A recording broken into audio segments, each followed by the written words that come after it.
Hey everyone, it is the 11th of August of 2023. I had to think about what year it was for a moment there. And today I'm going to be looking at the official UK PlayStation magazine issue 25. And this is from, I believe, November of 1997. I think it says that down here. Yep. November 1997. £4.99. It's the final countdown, the world's best-selling PlayStation magazine, Future Publishing. So in this one we have Final Fantasy VII, the biggest game in the world, hits the UK. Oh, so we're going to get some scoop on that. We've got our demo, Parappa the Rapper, Croc, Test Drive 4, Death Trap Dungeon, and Bushido Blade. I have played one of those games, Croc. Past and present in the future, 298 games rated, trace the history of the PlayStation and then discover what comes next, plus Tomb Raider 2, Crash Bandicoot 2, Actual Soccer 2 and Broken Sword 2, all the twos. And as we all know, Actual Soccer 2 is the only football game that anyone ever needs. So what text does it think is there? I don't know. So, yeah, the reason I'm choosing this one in particular is because I previously went through issue 27 of the UK PlayStation magazine, and they were saying, oh, there's a thing about 25 that you got wrong, or you did the wrong thing, you said the wrong thing. And I'm probably not going to remember what they are, but we will... It's just something that's been on my mind. Anyway, included G-Police, Croc, Total Drive-In Rapid Racer Hercules, Street Fighter EX plus Alpha, Mega Man Battle and Chase. Mega Man was never really like a thing in the UK, I don't think. Well, didn't really kick off. Nightmare Creatures, I had a demo of that. Mega Man 8, Frogger, and Devil's Deception. Alright then, let's get on to page 1. And my brother went to Victorian London, and all he brought back was this lousy t-shirt. T-E-E? Shouldn't it be like T-dash shirt? Anyway, that's it for Nightmare Creatures. Yeah, I did a demo of Nightmare Creatures. It was alright. It was a bit creepy with the zombies. Like the groaning zombies. Anyway, in this month's one, we have...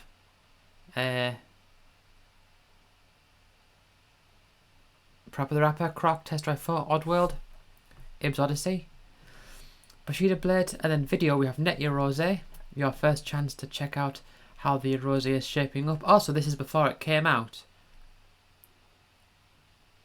And Death Trap Dungeon, a video of that. Anyway, look, there's Croc on the ice world. Oh, look at the graphics there. They've changed. The interface is different. Death Trap Dungeon, Oddworld, Bushido Blade, Test Drive 4, and Parappa the Rapper. What do they have to say? Whoa. Croc, 3D platform games seem to have come back into fashion these days, and this cute little number is one of the best so far. It isn't. It really isn't. But it was at the time. I've told this story a few times before, but Croc, when... my friend Matthew showed me Croc as a kid, I was so excited about the prospects of getting it and playing it that I was headbutting the settee downstairs, or you might call it the sofa, the couch, because I was that excited. Death Trap Dungeon, a 3D adventure developed by Core and pushed by Eidos. Could this be the fantasy Tomb Raider? Of this guy again. I'm sure I saw him in the other one. It's 2 years old, and my haven't we grown from a dinky little 100-pager to the chunky, glossy, sophisticated UK's fastest growing magazine that you see before you. Of course, I remember when all these pages were just fields, you know. What? As in like trees? There was none of the newfangled putting CDs in plastic cases malarkey either. No, we just ripped open the paper packet, wiped the glue off the CD, so that it didn't jump, and got on with it. You did in them days. We didn't have this G-Police nonsense either. Just honest to goodness platform games. Now it's all real-time FMV quality action with thrills and suspense around every corner. Right. So is this the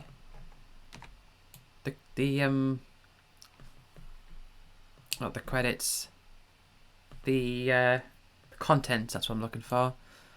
So yeah. Premier Manager 98, you don't need that, you already got Acura Soccer 2.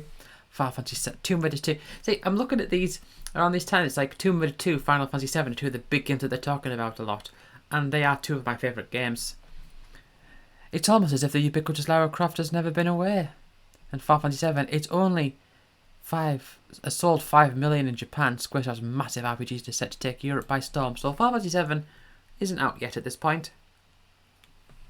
Oh, Crash 2, Naughty Dog's long-nosed marsupial returns in this issue's Sequel City.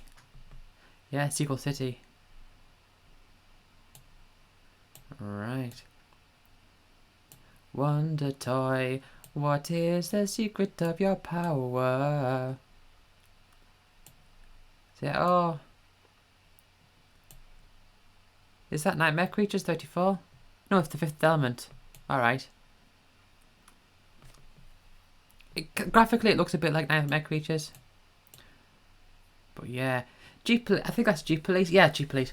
Oh, there's Nightmare Creatures. G-Police. When I don't remember why I got G-Police, but it was just one of those games I got copied from my granddad. And it came, the cover that he made for it, it was a picture of Midgar from Final Fantasy 7. But at the time, I didn't know what that was. So yeah, there's a few games here that I've played. Street Fighter EX Plus Alpha. How many fights in the street can have one? Or can one have? Loads, of course. Yeah, that was a game I had. And the Wonder Toy. Just how did Sony sneak up on the giants of the video game industry, Sega and Nintendo, and proceed to steal their thunder? We explore the reasons why the PlayStation has had such a massive impact across the world. We round up and rate every game ever released for the PlayStation and look ahead to what we can expect from PlayStation 2. Ooh. So this was 1997. That's still a few years away. Oh, Q&A. Oh, letters. Yep. Got a very, very much looking forward to seeing those. Oh, we've got some puzzles. The question mark should be replaced by what number?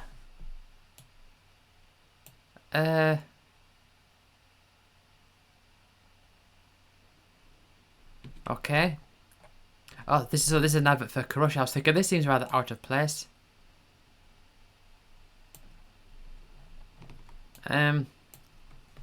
So what's the pattern here?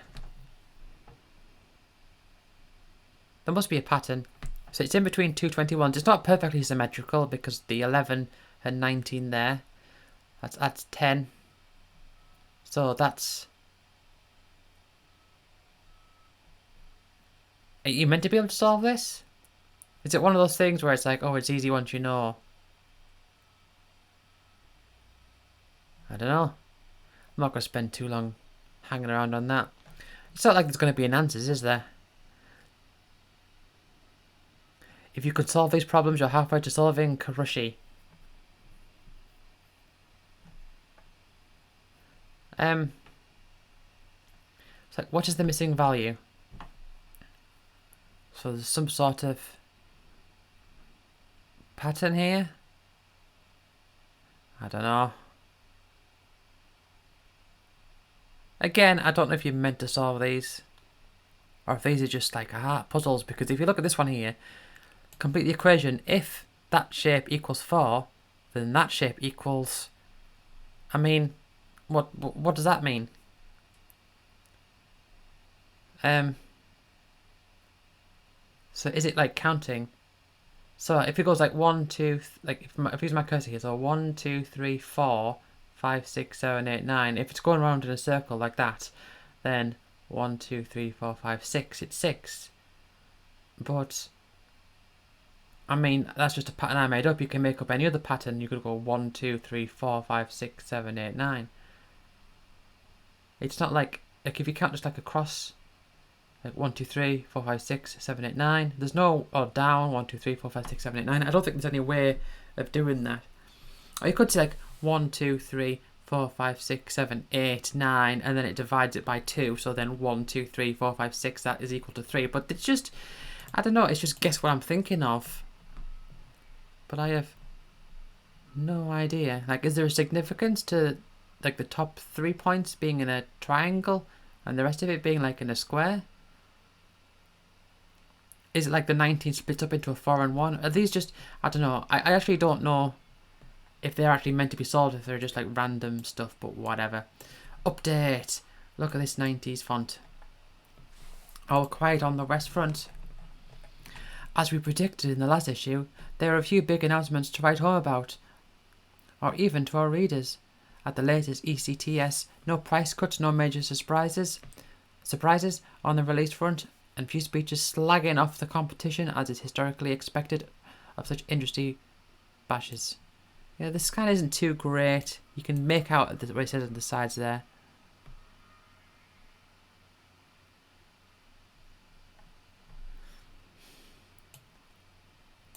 So number 1 is random people mill about in front of large screens. It can only be ECTS. Having said that, they don't really look drunk enough. And number 2, Sony Computer Entertainment Europe President Chris Deering was in bullish mood. Alright then, just looks like a businessman, which of course is what they all are. Although devoid of any really big announcements, there was plenty to keep journalists talking at the show's various bars. Of all the industry's psychobabble, these were the 5 main topics that kept the PlayStation wordmongers gossiping. EA to buy Virgin? Lack of Nintendo product? Yet again, Nintendo failed to impress a European environment, showing how far their thinking is in this country from their homelands. From their own homelands. Yeah, Nintendo didn't really seem to do that much in the UK. Like, I remember, like if you go online, people like talking about like all the like Mario Brothers and all that sort of stuff. But here, like, you hardly heard of it. I have a cousin that had a Super Nintendo, but aside from that, there wasn't anything. Like there's a few Game Boys. Eventually, like I saw like some Game Boys in the late 90s, but not like at the height of their release.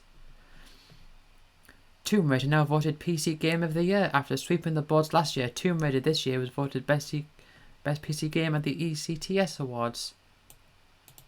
I don't know. Right.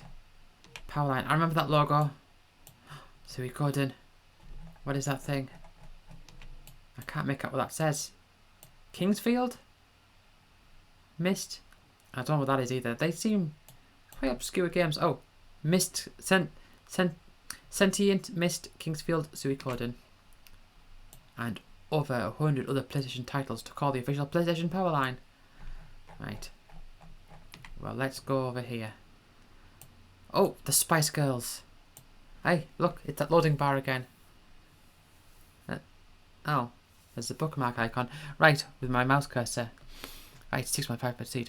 6.5%. I don't know what I said there before then. Girl power meets PlayStation power. PlayStation to spice up Christmas market. So are they talking about the Spice Girls game, or are they doing some sort of cross promotion? As we predicted back in PS7 22, Sony duly won the contest with Sega and Nintendo to produce a game starring sporty, scary, sexy, baby and posh, and Spice World will hit the streets in time for Christmas. It will include video footage of the girls together with full track listings and even an option to create your own dance routines. Yeah, I played that at the childcare centre. It was very, very basic, but then it's kind of what you would expect. Games firm trying to pick up Virgin Interactive up for grabs. If you think you have a spare $250 million knocking about, down the back of the sofa at any moment, then fish it out and you could become the proud owner of Virgin Interactive, the highly successful third-party games publisher which currently resides as a subsidiary of Vidacom. Richard Branson. Look at this. It's rather Toonstruck, the cartoon show that drew colours. Rather provocative. Resident Evil.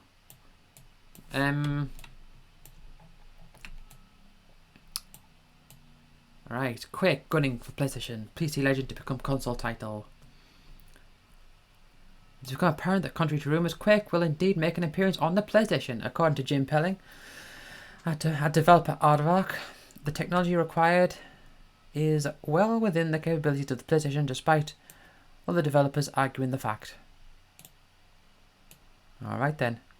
They said it couldn't be done, but Duke Nukem has been converted into a PlayStation game. Now the superb Quake could be next to make the leap from PC to console. Dominic Toppling. The autumn series of Games Master, the seventh Channel 4 have shown. Alright, is to be its final one. Right. The most successful video game TV show of all time will return to our screen shortly, with Dominic Diamond once again in front of the show in what is likely to be the return of its early format. Less features and more in the way of in the tips and game reviews. There will also be celebrity challenges, with Dominic choosing the celebrities himself, which means footballers and beautiful women, according to Jane Hewland, boss of Games Master production company.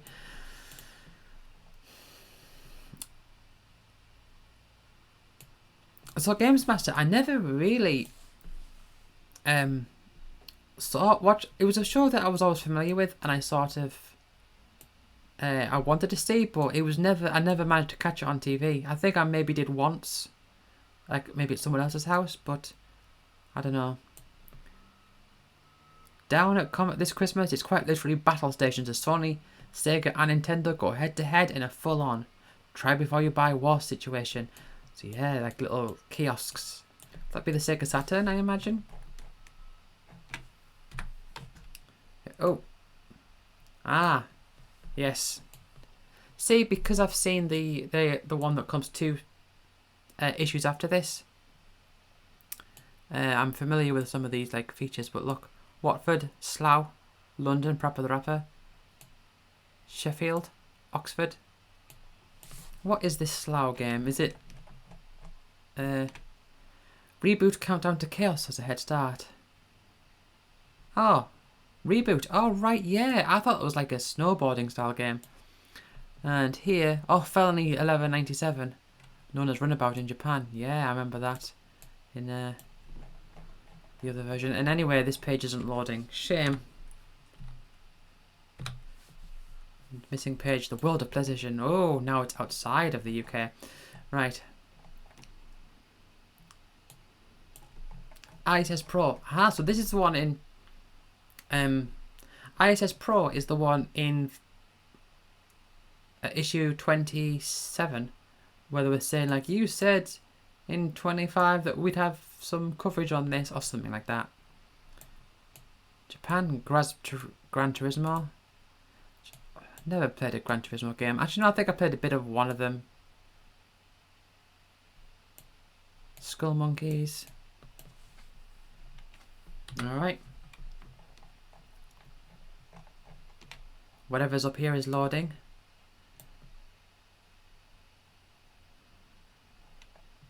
Okay, so what is this then? The Tokyo Game Show is currently the biggest exhibition of video games in Japan and as always attracts massive crowds. Held twice yearly, the recent autumn show boasted most of the titles due to be released this Christmas, and the PlayStation confirmed its position as the most important console. Nearly half of the 492 titles shown were for Sony's machine. Well, only a quarter were for the Saturn. Yeah, the Sega Saturn, it didn't really kick off much, did it? The latter is based on Chunsoft's most popular Siren Mystery Dungeon series, but instead has a Chocobos. The funny animal of the Final Fantasy series.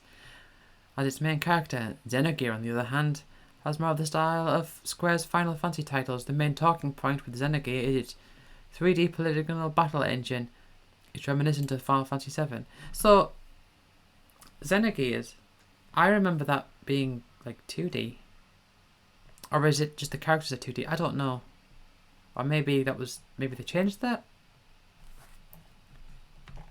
Anyway, on this other page, fighting force of these 4 characters ready to be fighting with force. Be prepared. Run our way. And oh, there's that tennis arena advert again. Winning economies. So, we have Ridge Racer and Tekken there. Oh, so these are the Platinum games. If you bought a Platinum game in the last 4 weeks, then you're not alone. According to recently released figures, 1/3 of all PlayStation games sold are from the Platinum range. Since the range was first released in March, its success has surpassed all expectations. The figures speak for themselves. The first 6 titles which were published have just clocked up more than 1 million sales, with Tekken and Ridge Racer each reaching 200,000. Incredibly, sales of the new budget Air Combat will have greater than they were when the game was full price.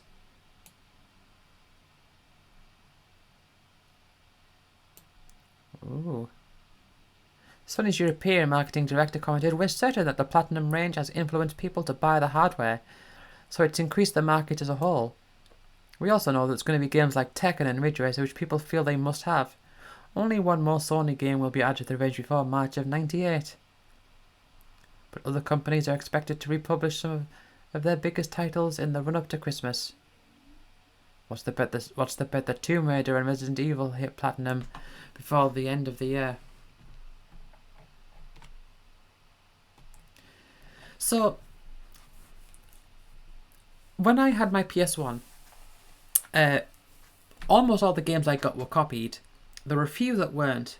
But I did notice, like, Final Fantasy 7 and 8, I had the Platinum versions, and then I got Final Fantasy 9 on the day it came out, so that would have been the original. And, I don't know, it just, I did notice, like, the Platinum versions, like, the discs are just silver, and it sort of felt like, I don't know.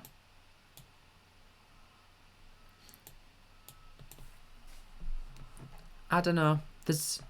I know they still do that sort of thing with later consoles, newly released versions. Anyway, countdown to meltdown, nuclear strike. Stop the war before it begins in the explosive multi-vehicular sequel to Soviet strikes. Did I read that right? Stop the war before it begins in the explosive... Okay. I read the words correctly, but I misinterpreted it. Stop the war before it begins in the game. Not stop the war before it begins in the explosive multi-vehicular sequel. Because that just, just comes across confusing. Anyway, this page is upside down. What's the score? V-Rally. I was singing Rallycross there. Fast Times. Oh, yeah. So. Oh, V-Rally. Yeah, again, I was thinking of Rallycross.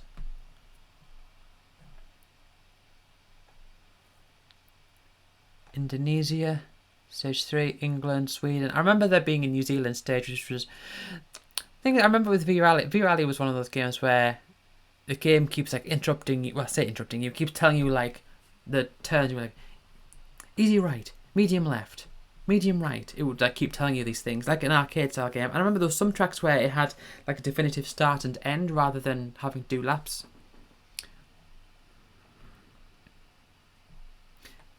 V-Rally, I suppose that's a game for you to look at for the retro achievements. Might be worth looking into that.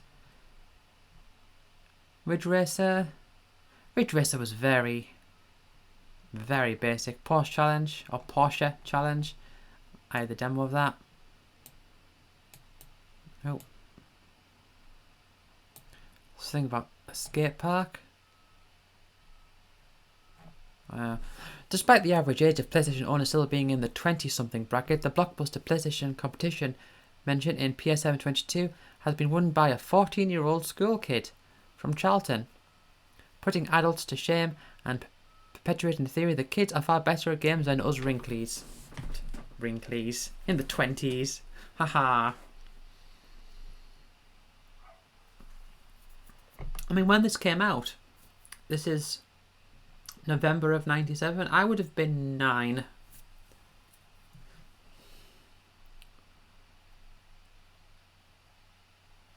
I don't know if I would have had my PS1 by then. 1997. I think I would have. I would have been year 4 in school. That was about the time I got my PlayStation. So I think I might have just got it around this time.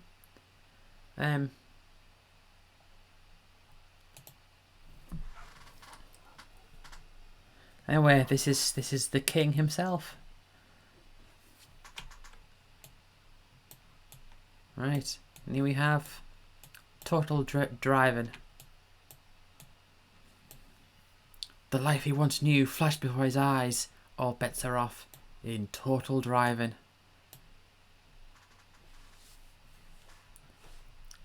You know, racing games are often used as like examples of like graphics when a console comes out, to like show off the graphics. And I do think I remember really enjoying, like really liking the graphics of the like the PS1 era style. The PS1 era style like realistic racing games. I remember, I think it was Daytona USA, like at the arcade. Like past two cities and all that, and I remember thinking the graphics was really good. And I'm looking at this and I'm like, I know it's PS1 graphics, but that looks nice. It does look nice. Oh dear. What a thing to start on. Anyway, let's come over here. Mental Combat. After Japan USA representative did battle last month, the contest moves to Central Europe in this issue as two nations famous for their footballing encounters come together.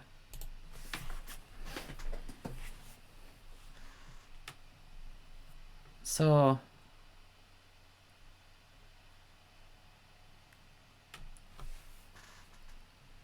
which countries are these from? That looks German, and this one I'm not sure about. Yeah, Herr Schmittner.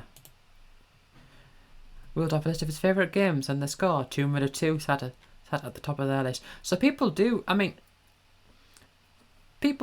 like Tomb Raider 2.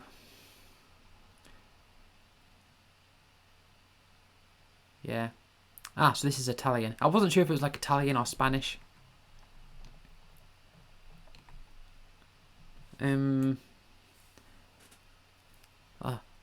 Okay. Let's zoom in. Let's zoom in so we can't see the answers. I'm not going to look at the answers. You might have already seen them. Let's move along a bit. Who is developing Grand Theft Auto? DM, is it DMU or DM something before the Rockstar? Who is the film star in Apocalypse? Bruce Willis. What is the lead character in Nightmare Creatures called? Don't know. What have Depth and Rapid Racer got in common? They're both wave racing games, I'm guessing. Which game features the Shinra Company? Final Fantasy VII. Dark Omen is the latest in which series of games? It's not Legacy McCain, is it? Legacy of Kain. It might be Legacy of Kain. I don't know. What is Roscoe McQueen's job? He's a firefighter, I think. Elam, Sligs and Scrabs appear in what? I think Oddworld. Scrabs, I think they're an Oddworld thing. What sort of game is Dynasty Warriors? The first one is a fighting game, or as they would say, beat 'em up in this genre. And who is publishing Judge Dredd? Don't know. Let's see how I do. Well, both of those got. I mean, obviously there's time difference, but there's two.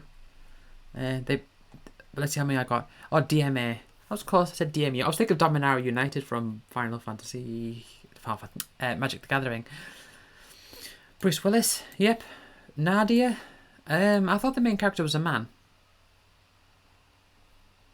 but that was probably the demo that I played. And as it turns out, Depth and Rapid Racer both have water in, and that's like the similarity. Oh, Dark Omen is Warhammer. Fireman? Oddworld, I got that right. Fighting game, I got that right. I didn't know that one. How many did I get? So, I count that as wrong because I didn't get it right. I was on the right tracks, but I didn't get it right. Well, I'll say half for now. Let's give it half a point. Then you can interpret that. You can interpret it either way. So, Bruce Willis, that's one. No. I said they were both wave racing games, so I got that wrong. Got that right. Got that wrong. Got that right. Got that right. Got that right. So I've got, is it 5? Hold on. Half, 1, 2, 3,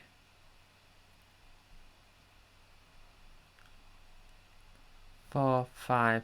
So I've got 5.5, or you could say 5, or you could say 6 if you want to give me that. Anyway, so much effort from our Teutonic and Latin friends. Surely the plucky Englishman can match them, so think of our green and pleasant lands, pull on the Union Jack boxer shorts, and show pride in our tiny island by answering a number of questions about Italy and Germany. Go on. Alright. Name 5 types of pasta. Can't do it. Who's the Prime Minister of Germany at the time? No idea. Name Chelsea's 3 Italian international footballers. No idea.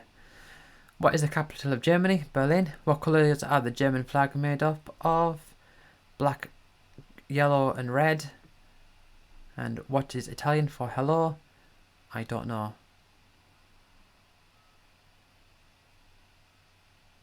Look, it gives you the upside down answers here, like, oh, here are the answers.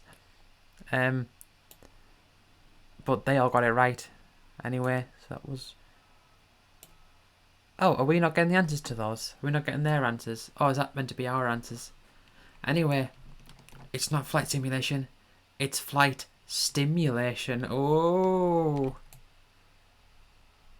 It's Combat 2.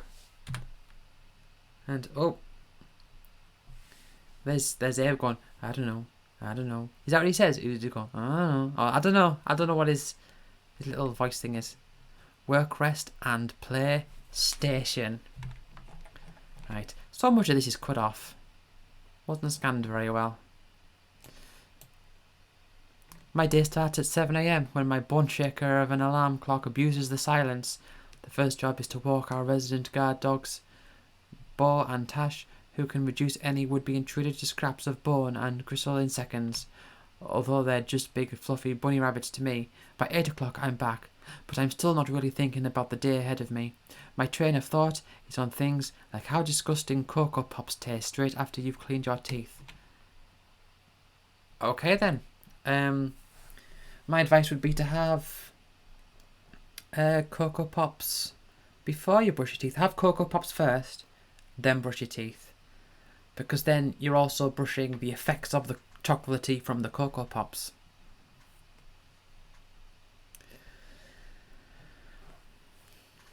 So Jeff Knox. Age 29 plus 1. I still can't use the 30 word. Job owner and manager of 101 computer games. Salary still normal due to business loans that have to be repaid. Hours long.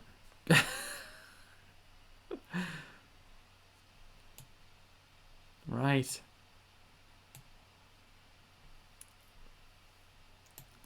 Unfortunately, one thing there is rarely time for is playing games all day, which I find strange because Frank and Richard always seem to manage it. I don't have a lunch break as such, just a quick scoff from a much-maligned fast food restaurant beginning with Mc. Oh, you can't say it. Okay then. Yeah, and there we have Abe going, I don't know. He's skinny. He wears a long cloth. He has no weapons. Okay then. Okay, oh, meet the odd. It's cut off there. They're against you. Yeah, so I know I got this game eventually. I know this is another one of those games that Matthew showed me. I think, see this bit here is I failed a lot there. I remember with this game as well is that whenever you saved, it saved in a new save slot every time. So you had to keep going back and deleting the old ones.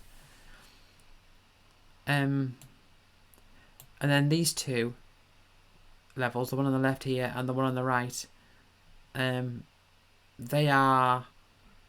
yeah, at one point you had to try to go down 2 different paths. And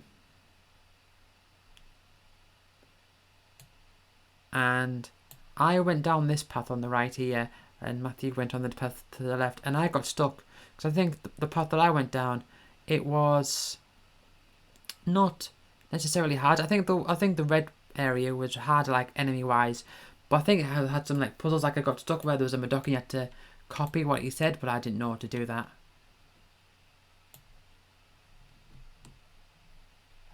One-dimensional shooters solve wicked puzzles and wicked enemies, but not in some wallpaper puzzle game. Oddworld Dave's Odyssey takes every game genre you've ever seen and blends them into one seamless, surreal, sensory overload of pure gaming. So take your loincloth butt and claim your destiny.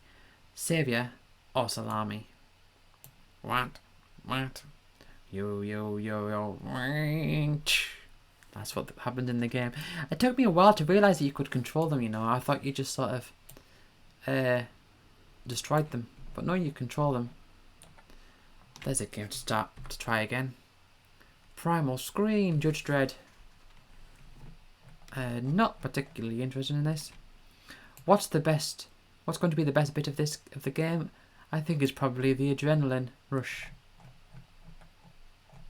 It's cut off there, can't see that very well. Why should anyone care about your game? Like all earthly pleasures, there are some things that people just want. That doesn't really explain anything though, does it? I am Taxi Driver. PC.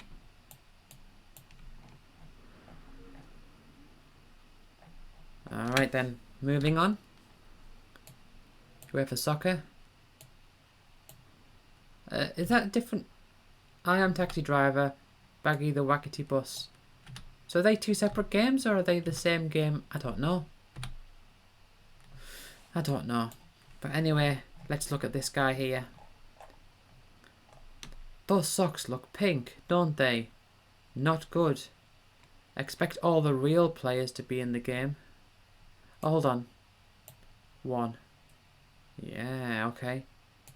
Well, they look red to me. I mean, maybe they're a bit pinky, but I don't know. It's not like it's a great screenshot. Each player has over 20 moves he can perform.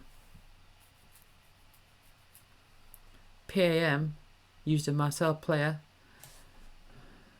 for the motion capture. PAM?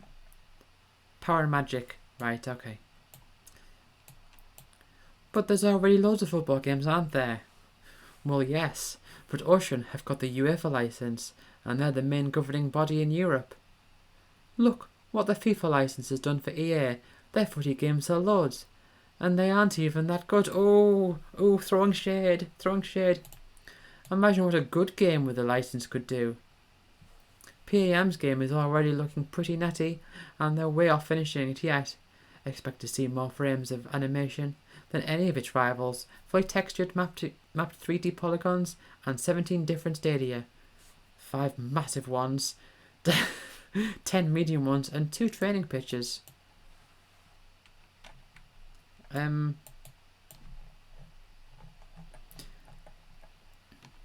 Is there anything in this game you haven't seen before?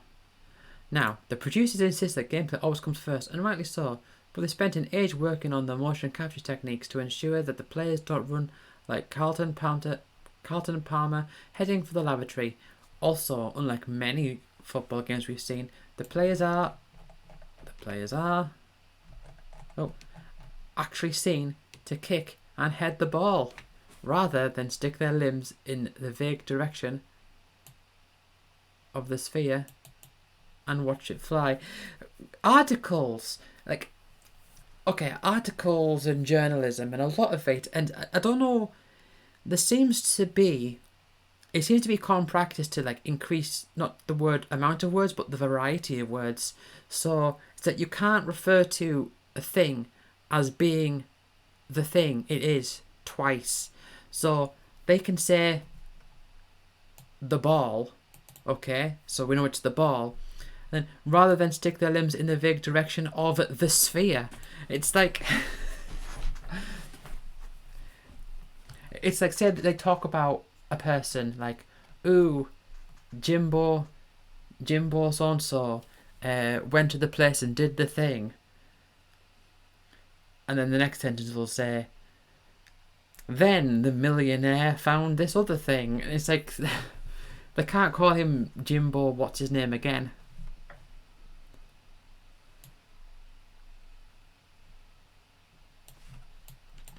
Alright, and there's Bugsy the Wackety Bus. Whoop. Motor mash. So there's a choose your motor, choose motor mash. So that's like a three. I'm guessing that's a 3-part advert. Like, oh, we're building up. Like, oh, I am the taxi driver, Bugsy the Wackety Bush, and whoop, this is what it is, motor mash. Premiered in Mansion 98. And now this one has lots of stats. So this is something that Nintendo Power would say is an RPG. Based on that previous one. See, I talk about these. When I talk about these, I reference like previous ones I've looked at. So, whilst you don't necessarily have to watch it like in a particular order, it's very much it's like I can't help but mention the previous ones. Anyway, I'm 40 minutes into this and I'm like a quarter of the way, like not even a quarter of the way. I'm sure we'll get some really boring pages like on this one, but I've got to say this font, like I know I saw these fonts, this font here, it looks like what was used in the Exploder for the PS1, the cheat disc. The new Actual Soccer 2 engine will allow you to view the highlights of the matches as they happen, or you can watch the whole games unfold before your very eyes. How have you gotten over the fact that management games have always required a keyboard? We got this by designing easy to use icons. We thought this might be a problem initially, but when it came down to it, we realised that you don't really need a keyboard. Okay. Choose any of these for free. Is this the Fifth Element? Bruce on the Loose. And yeah. Fans of the game will be able to play through levels that were actually cut from the film. Cut from the film? Ah, well I suppose that is a new thing, isn't it? Oh, and there's Roscoe McQueen. I actually wanted Roscoe McQueen. Just because I thought, oh wow, look at the pictures of these screenshots, you're going through a building, there's going to be all these buildings and there's going to be all this, but I had no idea what the game was. Ooh, feedback. Feedback. V Good. I've just spent the evening playing V-Rally and have finally found the race game for the PlayStation. Not only is it amazing to look at, with effects yet to be seen on any other platform, but the developers also managed to cram in that fun ingredient we've all been looking for. I haven't enjoyed driving so much since first learning to power slide in Dodge Viper around a hairpin turn, or playing NFS on the 3DO. Racing games like Porsche Challenge and Ridge Racer have never appealed to me because surely the thrill comes from knowing that pushing for that little extra around a corner also increases the risk of crashing and losing. Right.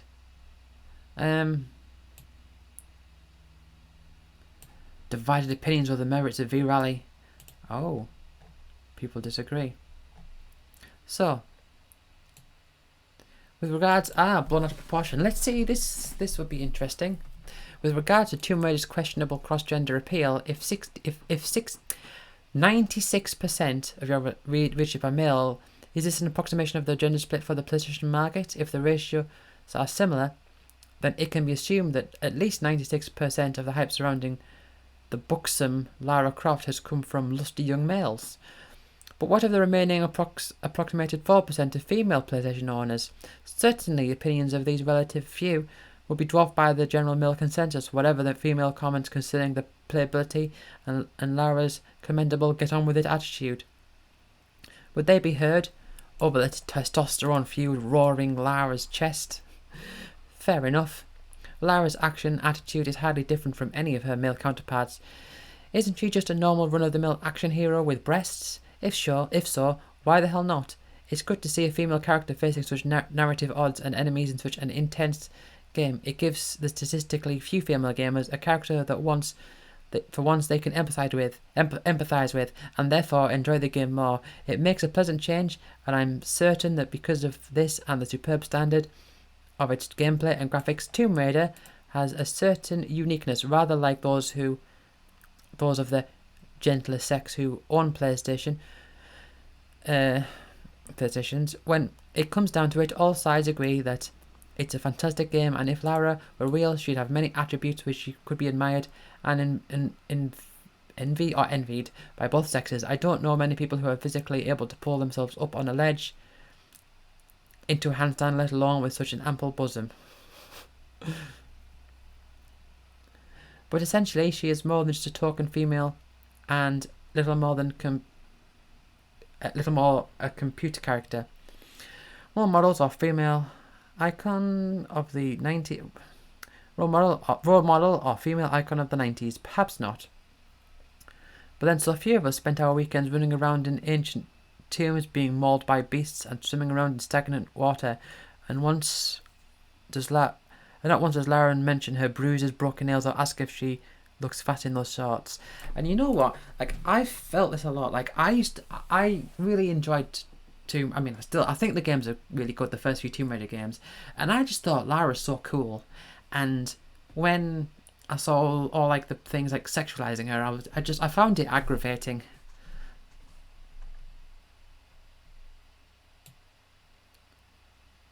Just gonna read this quickly. Surely it'd be naive to suggest it didn't play a major part. However, as you rightly suggest, it's great to see a female character taking the lead in such an important and influential game. Check out Jill in Resident Evil 2. You can expect many more female protagonists in the future because of Lara, and, as our reviewer said, there is no game that has ever given me so much of the sensation of being the main character, and he's male. Yeah, Debs, I totally agree with you on that one there. So this is about V-Rally, I think. Where's the tyre selection? And has steering been toned down, as yourself and other magazines have made a major point about this, and yet I didn't seem to have that much trouble with it. Finally, anyone thinking of buying racing games should seriously consider V-Rally, just for the night sections alone. But they seem to be agreeing with the other person.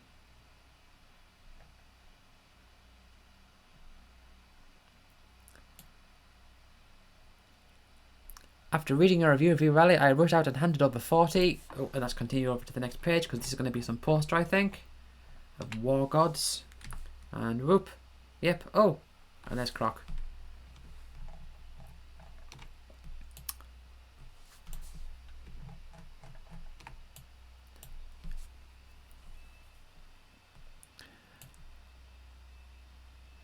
Hard-earned pounds for a copy of what you had led me to believe was the racing game of the year. Ballcocks. Alright, never heard that one before. The reviewer is obviously an arse. V-Rally is without a doubt the crappiest, most unrewarding racer I've ever played. It's infuriating slow. Having to brake every few seconds to snail-like speeds is just so annoying. Being barged off the track by line-hugging CPU cars led to many joypad through screen moments. And why does the co-pilot often only tell you of a corner when you're halfway through negotiating it? V-Rally deserves 7 points, not 9. 7. Okay, so they're saying like the game is 7, not 9. So what are they saying? It deserves a 7 out of 10, and after they've just bashed it. So, I mean, I know about rank inflation, but this is back in 1997. Or am I misinterpreting it? Rallycross, on the other hand, is superb. Admittedly, with the standard pad, it's almost uncontrollable, but like me, you buy an analog pad and you'll find yourself the proud owner of one of the best racing games of all time. It fully deserves 9 points. One criticism of the review, though. Where is the alleged tough challenge our reviewer complains of? I consider myself an average games player. Yet after 2 days solid play, I've won all the seasons and have gained access to all variations of tracks and the cars, including the 4x4 pickups with only minimal effort. Well, you're quite clearly entitled to your opinion, Chris. Even if your comments are more than a little misguided. If V-Rally is, without a doubt, the crappiest, most unrewarding race I have ever played, then how could you suggest it's worth a 7? Exactly what I said.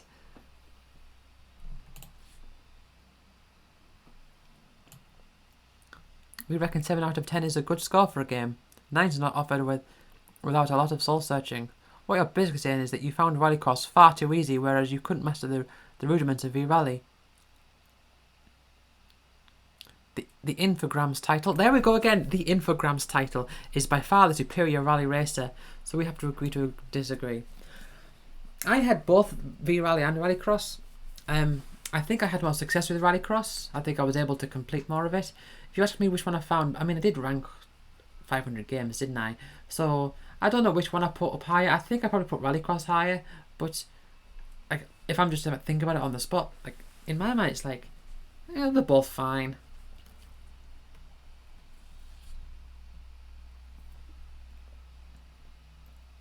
Before the title screen, you could have an FMV sequence, like the one in Sony Computer Entertainment's Demo 1 disc.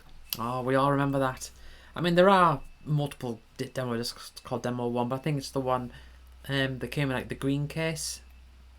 That had Baltimore Toshenden on it.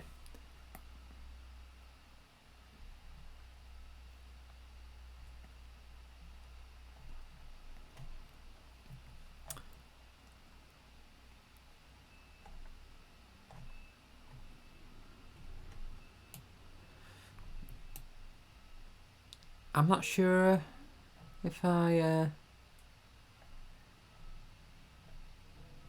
Right, okay. So, Croc's got the moves, 14 of them, making him the most hyperactive hero available for your PlayStation. What do you mean he's got 14 moves? You mean like... Okay.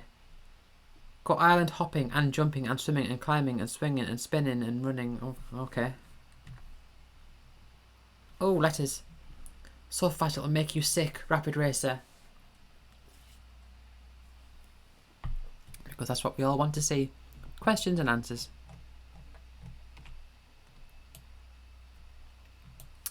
Let's have a look. I'd like some definitive info on Worms 2. You said in PSM 23 that there would be no more Worms, and yet information I received from Software First tells me that there will be. They said it would be released at the end of March 1998. Where would you recommend that people get good quality games at a low price? Could you tell me which one you recommend out of V-Rally and Rallycross? Well, they're saying V-Rally is better. Oh, they're from Scarborough. Worms 2 is currently hanging in the balance because of technology, technical logistics.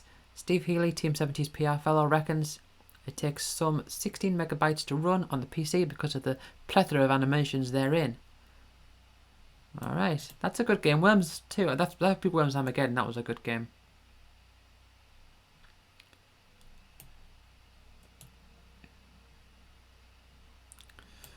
When Croc comes out on the PlayStation, will it need an analog pad like Mario 64? When's Croc due out? Well, Croc is probably best not played on that. You can use both the analog sticks. It cuts off the end there. The analog something, and the normal pad, or the analog pad and the normal pad for Croc.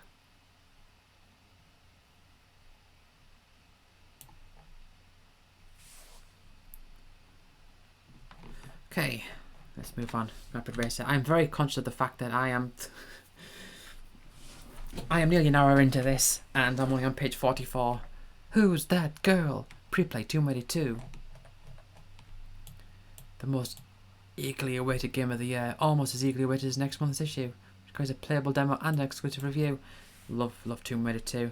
That's the start of Bartoli's hideout, and this one is... It's one of... I don't know exactly which one it is. Probably 40 Fathoms or Reckon Meteria or Living Quarters. Probably not the deck.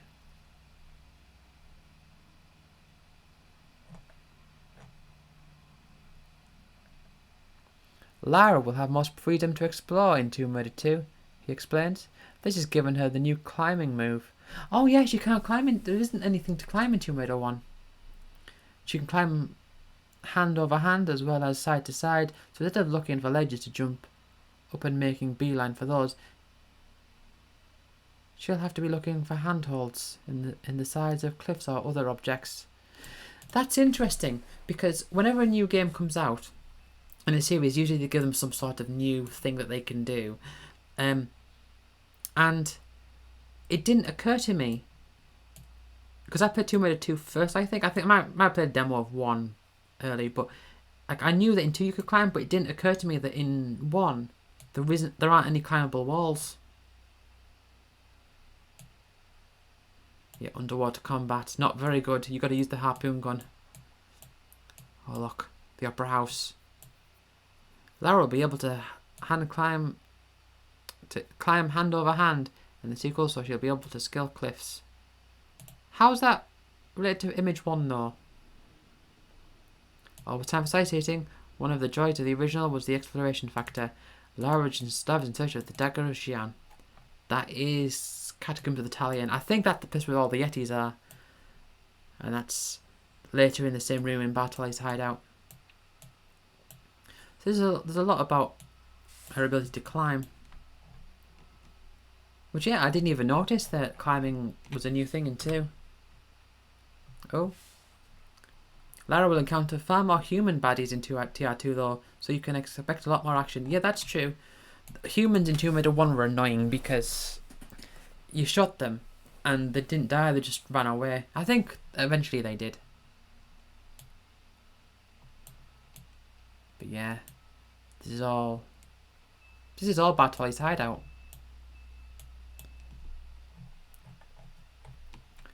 The new lighting effects will distinguish Tomb Raider 2 from Tomb 1. Lara will be equipped with a flare in TR2. I did notice that though, that Tomb Raider 1 doesn't have the flares, so you can't, there's no like dark areas.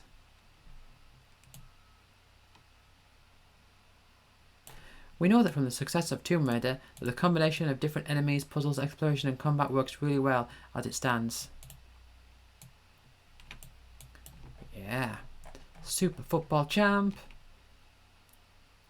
For once, men will be interested in foreplay. For goodness sake. Ah, Final Fantasy VII. I'm saying that it's taking a long time and now it's showing me all these games that I like. To say that Final Fantasy VII has been a big hit in Japan would be a bit like saying the Beatles have sold a few records. Yeah, but yeah, this is Friend. They've called Cloud Friend or Fiend.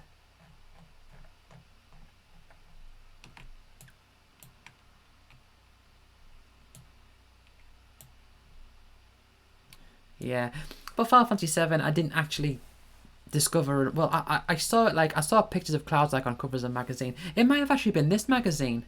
So hold on, I'm on 48. I don't think it was. I'm on 48 right now. So if you look at the this picture, I think it might have been this picture.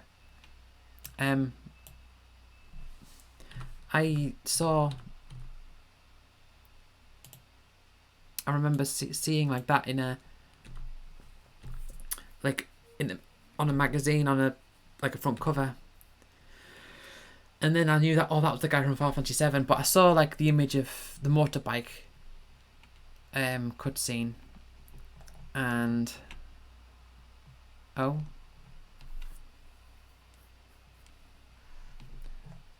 yeah.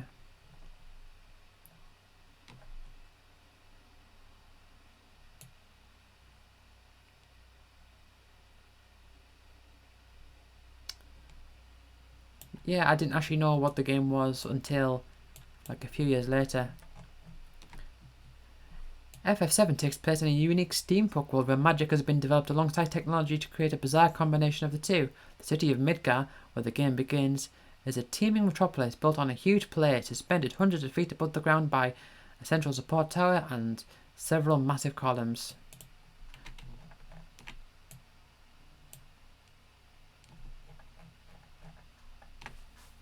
Yeah, excellent game. Oh, and there's more. There is more.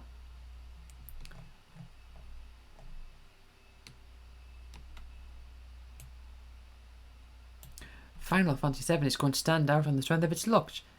Each character is ground up of Goran shaded polygons, allowing for complete freedom of movement and a simply amazing amount of animation, and all the backgrounds are pre-rendered images simply dripping with imagination. Yeah, oh. One thing that Final Fantasy VII isn't short of is fights. The combat system is real time. Whenever a character's time bar fills up, they get to act, and everything takes place in mind-boggling, gorgeous 3D. Just look at these, then try to imagine them moving. Ooh.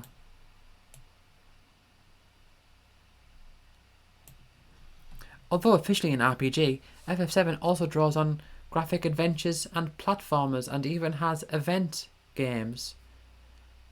What? Oh, event games. Talk about the Gold Saucer? In short then, it looks like the Japanese had the right idea about Final Fantasy VII. This is a game that's destined for greatness and will set a new standard for us to strive towards. Even if the mere mention of the word RPG is normally enough to make you cringe, no, Final Fantasy VII will change your mind forever. So this is before it came out, and it really did become like a big deal. So I wonder if, so I'm thinking this is like, I don't know, it's interesting to see like before then. Anyway, Animal Instincts, Motor Racer. Also, this is Bloody Raw. I saw people at school play this because someone brought a PS1 in, and when I was in year 4, I think, as this Broken Sword 2. Look at this font. Dig the new breed and all the graphics. Broken Sword 2. Yeah, I did have a demo of that one. And oh.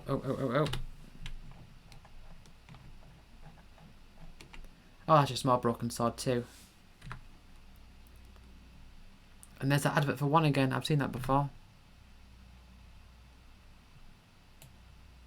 So pre-play. So this is the stuff that's coming out. So this is Touring Car. Oh, Last Chance Saloon. Or Talk Touring Cars Championship. What's Last Chance Saloon mean then? Yeah, I did have this game. Barely played it.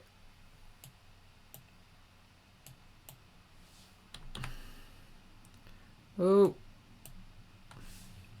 Crash Bandicoot 2.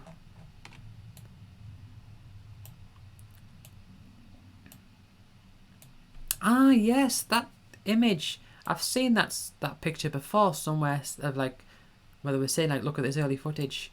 Because of course that it doesn't actually happen in the game.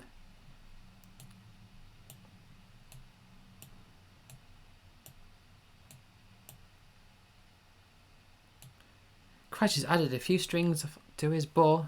For the sequel, he can now skate across ice. Jet ski. I mean, skating across ice, it's not like it's like a new fangled ability of his. It's just, oh, the floor can be slidey. That's basically what they mean. More warped, more twisted, more curvy. Oh, more pandemonium coming soon. Again, with sexualizing stuff going on. And look, V-Rally on the Blood Burner, Red Asphalt. Another racing game, I think. Is it a racing game? That looks like it's got weapons and stuff. I mean, it could be a racing game with weapons. I think it is. The PlayStation is hardly lacking top quality racing action. However, the recent trend has been more serious sim-style games. And since the excellent Wipeout 2097, the futuristic racing shooter has been neglected.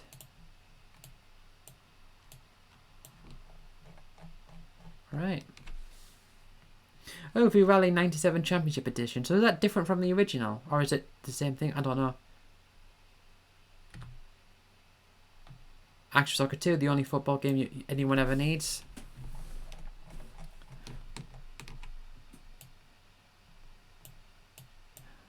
Although the 92 texture maps for every league side is in... that's the middle of the sentence. So when we wandered up to the Gremlin stand at the recent ECTS show for an update, we were a little surprised to see the likes of Maldini and Giannino strutting their stuff for their national sides. And here we have a little bit of GTA. Hold on. It's criminal not to. What is this? I don't understand what that's advertising. Or is it just... Right. Stealing from the pros. I had this game. I did try to do... At some point I did actually try to do the proper challenges. The proper like quests. Whatever you will call the missions. But everyone just sort of messed about in this game.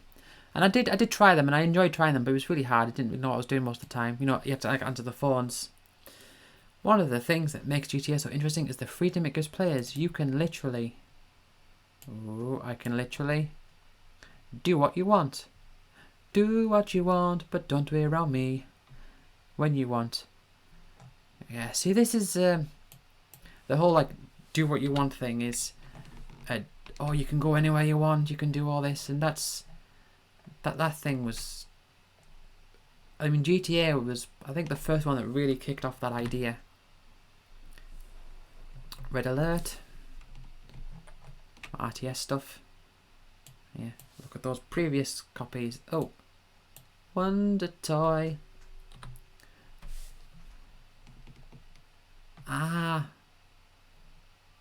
yeah, so this is the thing that we're talking... I remember in the later issues someone was complaining about this, like the font and the background. Like, look at the font here. Remember the first time you saw a PlayStation? That sleek grey box, that revolutionary two-pronged joystick, those breathtaking demos. The chances are this was back in September of '95. When the machine was launched in the UK and when, for many, the future of video games had suddenly arrived. But this is going back into the history of the, is that the Nintendo PlayStation? And look, there's the dinosaur from that demo. Oh, Toshinden? Yeah, Battle in Toshinden. Game, terrible game, but with some amazing music in it. Yeah, it's not a very inviting page, I don't think. Like, oh, and there's even more. Mario, what are you doing here?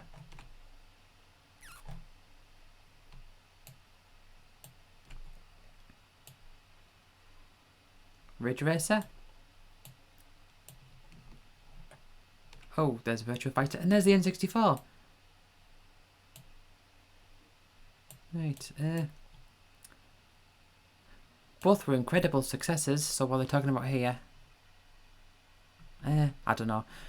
Relegating Saturn to a clear second place even though it had been released months before, and making Sony's machine even more attractive to third-party developers. In fact, by the end of '95, 400 companies had signed up to create PlayStation titles, while 300 games were actually set for release. And by the end of October, there was a PlayStation under the base of 50,000 in the UK. User base, yeah. Allegedly double of that of the Saturn. So they really like to dig at the Saturn, don't they? Because the Saturn didn't really do much. Alright. Oh, and there's even more. There's Crash. The PlayStation was clear in a superior position to the Saturn, which had definitely not been the case just 12 months before. Even in-house development was picking up courtesy of Sony Computer Entertainment Europe.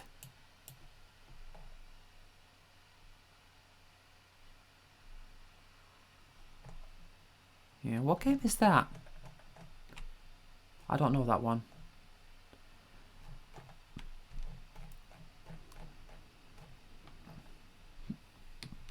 It's not a console, it's a lifestyle accessory. So why did you decide to market the PlayStation as a cool accessory? Well, originally we were going to target the 10 to 15 year olds, the same audience as the Mega Drive and SNES were aimed at in the early 90s. When games first went mass market, kids looked like the easiest group because they all want the next big thing. However, the more we discussed it, the more it was decided that video games aren't only for kids, and we just needed to get adults to accept them as another form of escapism, like films or clubbing. Right, okay. So we decided to take the 18 to 13 year old audience, which the kids always aspire to anyway. Yeah, they definitely did do that. It's definitely very noticeable. Oh, we're still going. Peripheral visions. Got the multi-tap there. Come on. Ah. Multi-tap analog joypad, link cable. Never use the link cable. That's how you get multiple like PS1's different like TVs to like play multiplayer on different TVs and all that.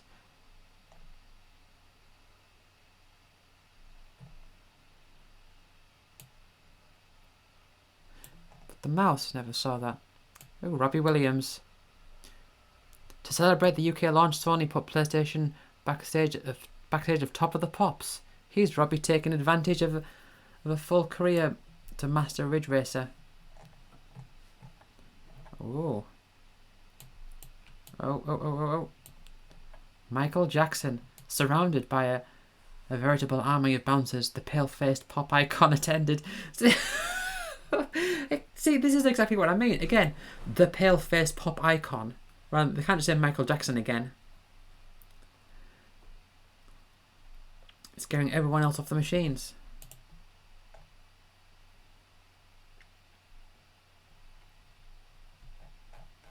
Right, oh. Whatever may happen with the PlayStation 2, with Saturn 2, or any other new format for that matter, owners of the original Sony console, the original Sony console, have plenty of time left to enjoy the machine. Here's to the next 3 years at least. Yeah, still got a few years in you. 298 and counting. Oh. So is this their whole thing of reviewing every game? Because they said that, didn't they? They were going to review every game.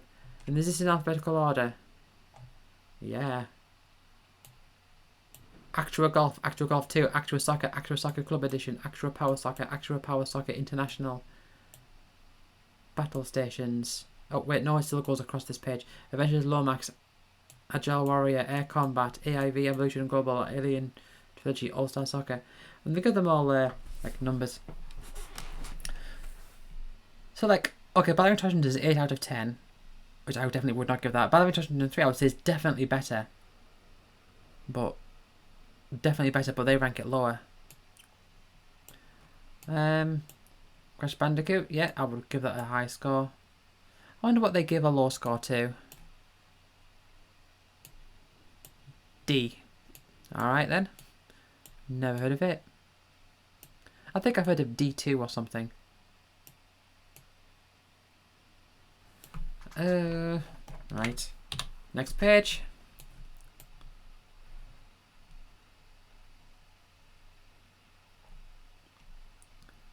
Die Hard Trilogy, they give that. Oh, Devil's Deception. They give that a low score. What is Devil's Deception? Platform puzzler, don't be fooled, sounds much more fun on paper than it is to play. Okay.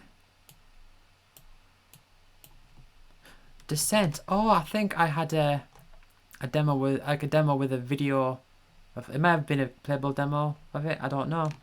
But the name sounds familiar.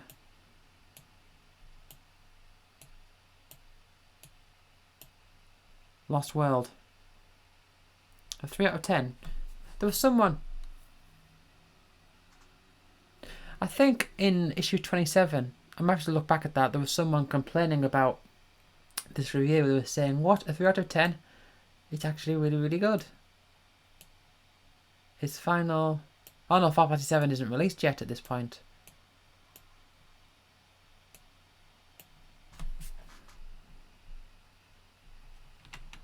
Right. I've still got a few more pages to go. Rayman, 7 out of 10. No, I'd say Rayman is on the higher end. Pro Pinball, though I've never played it. Right, okay, come on now. Right.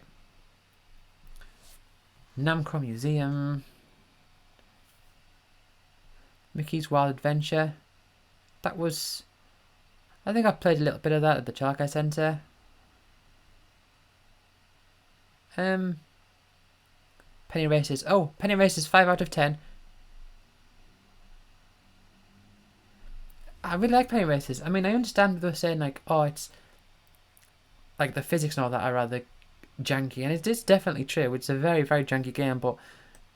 it's got excellent music, and you know, it's really good. You can, like, upgrade and buy new parts and all that. I really do like Penny Racers. Any up here that I don't know? Does he get a 9 out of 10? I can understand that. I wouldn't say so, but I can understand that. I give Rayman a higher score. Is this the last page or is this the second last? I mean, there isn't much left because it goes up to V here. Right. Road Rash, 6 out of 10. Yeah, Road Rash isn't too great.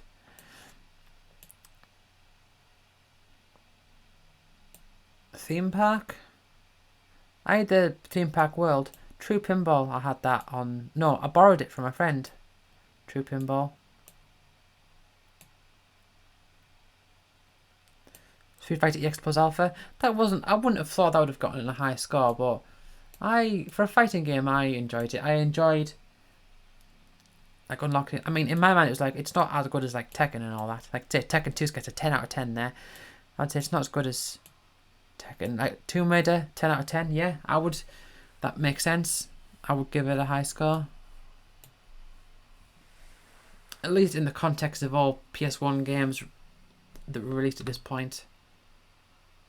And is this just a few more here? Worms. I had a lot of fun with Worms.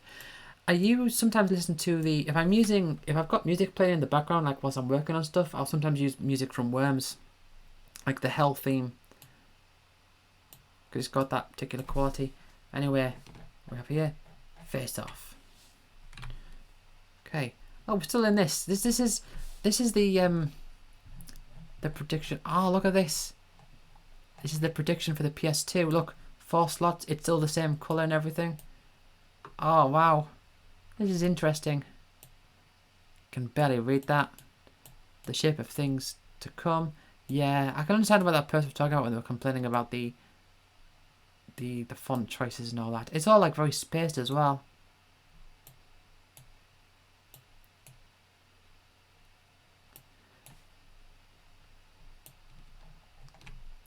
I want PlayStation 2 to support higher order geometry so you can describe 3D screens in less memory and have the polygons generated automatically. This is the future of high-end game software. We don't need another PlayStation for a few years, but when it comes, I hope Sony packs in everything they're trying to. It should dim the lights in your house when you turn the sucker on.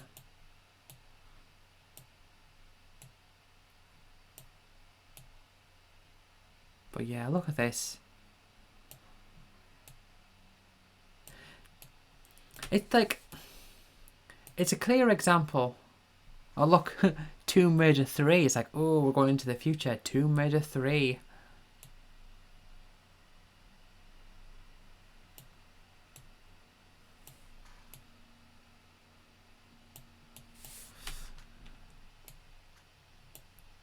Although Sony's president, Nobuyuki Idea, or I don't know how you pronounce that, claims that a sequel will not be launched in Japan until at least December 1999, industry insiders are already excited discussing what we may be able to expect. The main area of concern seems to be the CPU, or brain of the machine. Currently, the PlayStation has 33 yeah, technical stuff. Anyway, this is going to be continued on the next page, so it's even more. Oh, here it is, and this is like the end of it. Oh, keep the home fires burning. Whatever the future may hold, there's certainly a lot of life still left in our old favourite little grey box. And it'll be for years to come, so stick with us. Don't go throwing away your PlayStation yet. I don't think they will. The PlayStation 2 will be in an overwhelming healthy position to retain Sony's domination of the home console market, and let's face it, the company which brought you the PlayStation is unlikely to get it wrong next time. 21st century, here we come. I mean, they did do well with the PS2, but they really screwed over with the PS3 when that came out. Now, what is this? It's like a list of prices or something.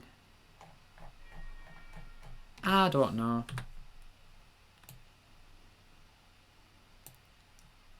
Playtest.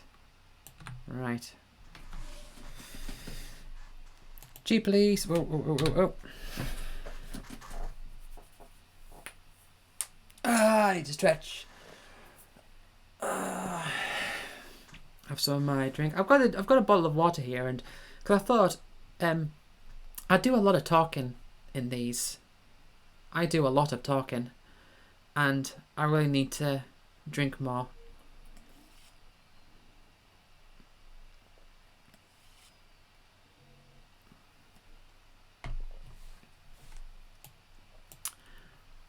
It may be 2097, but on Callisto, they don't have time for racing.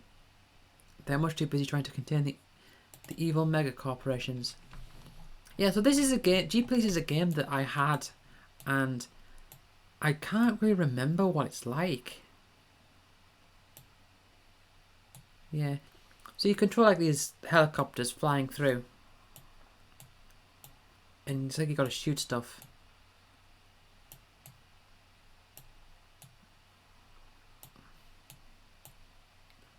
The action is fast, thick and furious, illuminated by staggering explosions and ear-crushing effects. Once you've got the hang of flying the Havoc, you can really start to show off in one. 1 minute, you can be hammering through the crowded streets. And that continued here. A mere 10 meters above rush hour traffic with an enemy air car on your tail. Rapid fire bursts of gunfire splattering the street to either side of you. The next, you can be weaving cautiously in and out of enormous high-tech skyscrapers as you attempt to lock a missile onto an enemy craft without being detected yourself. Alright then. Let's... Oh, more G-Police. Toys for the boys. So is this like equipment you can equip? Because I don't remember this at all. I can't say if it was a good game because, like I say, I think it probably wasn't that good, but I was interested enough to play it. I mean, I had it anyway. Total Football. Oh, you can get a football magazine by the looks of it, and Croc. Legend of the Gobbos. Dun dun dun dun dun dun dun. Dun dun dun dun dun dun dun dun dun dun. Croc has a highly polished appearance. There's a real cartoon-like atmosphere with brightly coloured levels, realised in exceptional detail. I think the main, like one of the big complaints about Croc is that all the levels, like a lot of things, feel very plastered together.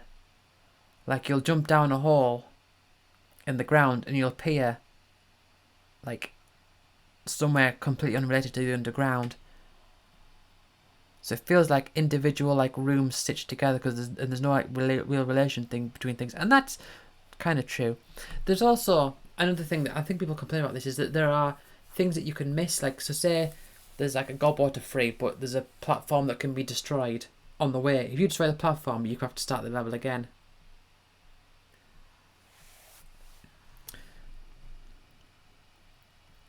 Ever since the advent of Mario 64, which many console owners believe to be the definitive 3D platformer, I definitely do not. A niche in the gaming market has been recognised. Developers are currently striving to exploit the blatant lack of such a game for the PlayStation, attempting to produce a title sequel standard that will capture the attention of eager gamers. So I'm thinking, well, what about Crash Bandicoot then? And is this? I think this might be. I think Spyro might have come out the year after. So I don't know. They don't really seem to have much to say about Spyro, although that I've seen. I don't even know if that's like on the horizon. Yeah. So these different sub-games, one of which has you leaping across switches corresponding to 3 worlds of which she pop out. Yeah, like little mini games and stuff. Doing it again. Look, I want to drag, but it's making me highlight text. Find an image. Right.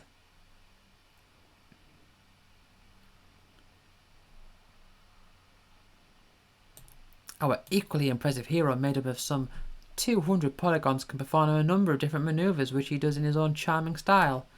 And he says things like wazoo and kasplat and kapow. The way he jumps, tail swipes, hangs on platforms, swims, pushes blocks and backs up, flips and climbs walls have all been animated superbly. A lot of people complain about the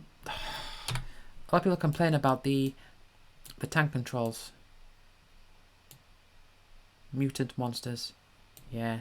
So Baron Dante finds like random creatures and he's like does his magic and they boom transform into a big boss.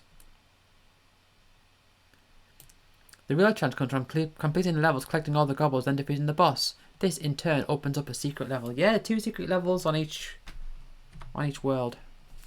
And here we have some racing game stuff. What is this?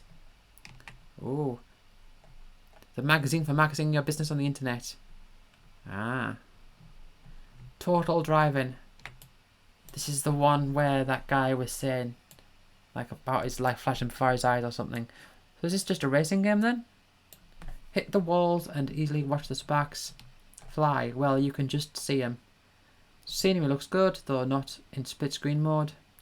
Although it's easy to drive from behind the wheel, the chase mode gives good view of the road. So I guess it's sort of like, I don't know. It comes across as a racing game. A pure racing game. Total Driving blends not one but 5 different classes of car, in which each races around appropriate track styles. Alright. Oh, and here's more of Total Driving. Yeah, see, there's the logo.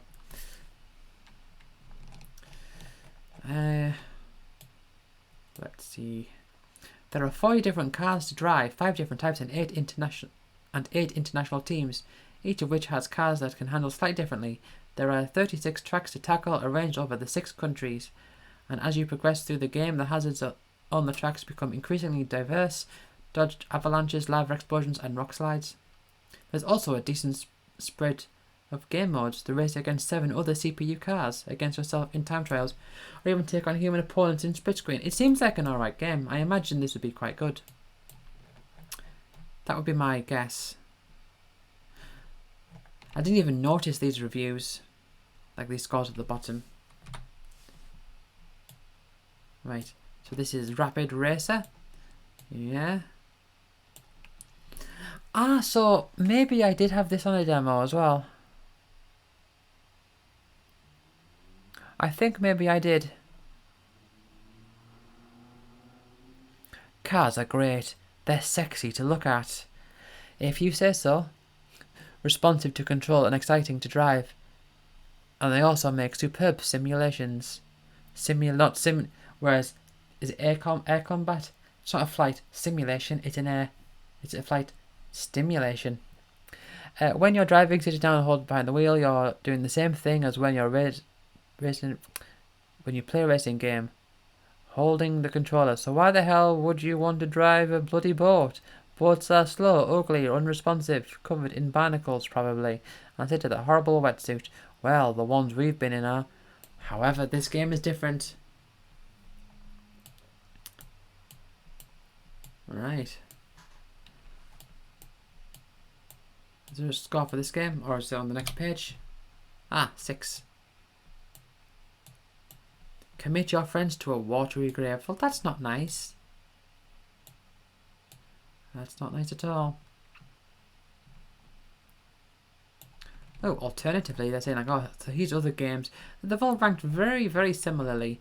9s and 8s. They're all like 9s and 8s. Ridge Racer a 9. Ridge Racer again a 9. Oh, different PSM.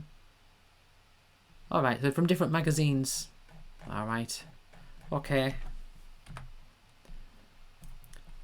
Hercules, I had this one. Yeah, and so it's telling you here like, oh, and sometimes you're running like away. So it's often a 3D platform, a 2D side scroller, but sometimes you're going into the distance. I quite enjoyed this game. Traditionally, past Disney licenses have been commercial successes, though often at the expense of gameplay and other such fundamental gaming elements, with publishers fully aware of the strength of the brand alone will guarantee the sales. Yeah, I think that's the thing. Like when you've got something where it's like this particular thing will push push sales, they sort of feel like they don't have to put as much work into the quality of the game itself. So I know what they mean there. And this game I think was alright.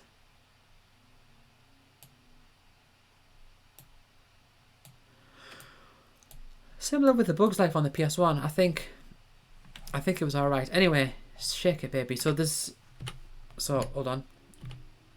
So look, this is another advert leading to something more. Good to Glory, Let's Rock, Shake It Baby. What's it eventually leading to? Duke Nukem. Right. Multi-page advert. Right, this is being a bit slow now.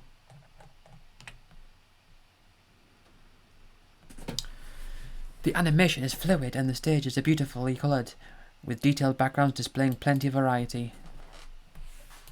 Yeah, it does look pretty nice. They give it a 6. Yeah. Yeah, it's not that great of a game. It's fine, but it's not that great of a game, I don't think. No, Test of Destruction. Street Fighter EX Plus Alpha. Well, they give that an 8. I just wanted to check ahead. So this is... I actually like this game. I know it's... 3D fighting games... I mean... 3D Street Fighter, especially when they look like this polygonal, it's bound to have a lot of... naysayers, I guess. See, familiar faces, but now they're in a socially acceptable 3D, or is it? Kill Trumps. What? Get ready to master Cherry Riots. Kill Trumps. Oh, okay, okay. Kill Trump must be like a move then. And the Zephyrus Omen Connect dance in Fighting Fans Haven. The only game you'll see 3D embraced is watching the voyeuristic watch mode during... Ah, okay. A cinematic super combo or 3 while within action replay. Yes, alright, so we're watching Street Fighter Twin Thigh Maidens Cross Boots. Right.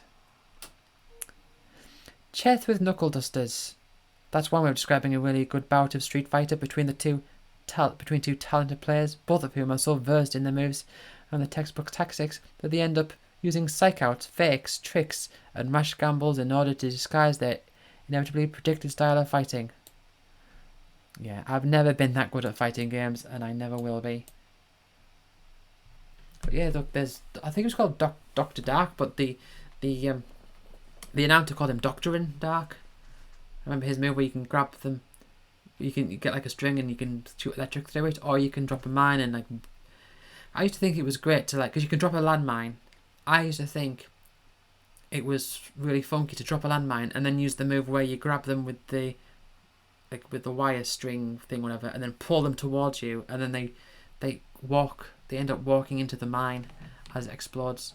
But it was a good game. I liked. You unlocked the characters by going into practice mode and accomplishing challenges, and like a bar went up. You could unlock like evil Ryu and evil Hokuto, and the two Cycloid Beta and Gamma, I think. But some of those things they required you to do were really hard that I couldn't do. I managed to do one of the later Zangief ones where you've got to do like the double, like your opponent is just jumping on the spot and you've got to do the double full circle, and it does the thing where he grabs them and like spins them up in the air and slams them back down, but it was like a hyped up version of that.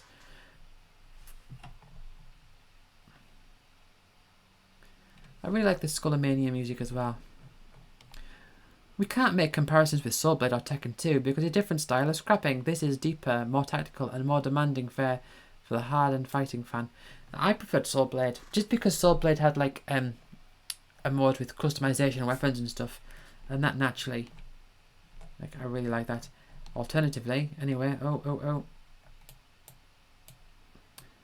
Tekken 2, Soul Blade I put on an 8.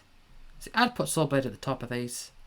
And then Tekken 2, I think Street Fighter EX Plus Alpha and Tekken 2. I don't know which one. I'd probably put Tekken 2 a bit higher, but I don't know. But Soul Blade definitely. Mega Man. Oh, is this a racing Mega Man game?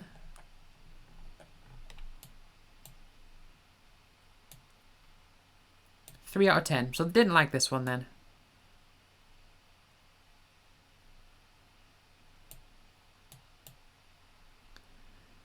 Looked remarkably similar to Mario Kart. This isn't to say you have to race around the circuits in only goody Goody Goody Mega Man's cat, you can also play one of the supervillains if you prefer. And if you like to speed around the streets, getting up people's asses, crushing them up and cackling like a maniac, you probably will. Okay. And here we have this again.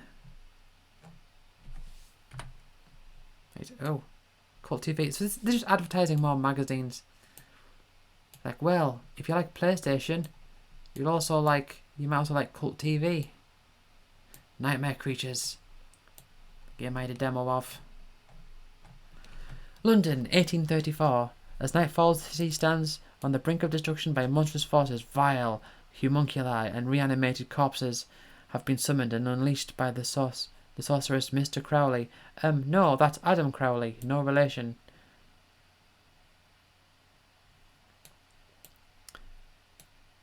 Yeah, so I had a demo and you played as this guy, and these are the zombies you had to go around and hit, and so there's this level. It's the combination of poor controls, insufficient camera views, and sloppy combat that works to undermine your pleasure. So they're going to rank this low, I guess. I mean, I thought it was okay. 5. It's not quite 3. But I quite liked it. I quite liked the... I wasn't a fan of the horror element. I'll give you that. I didn't like these guys. Like, there's one point where this guy jumps out of a door. But, you know, having to go into like corridors and pulling switches and finding weapons and all that. I did like it.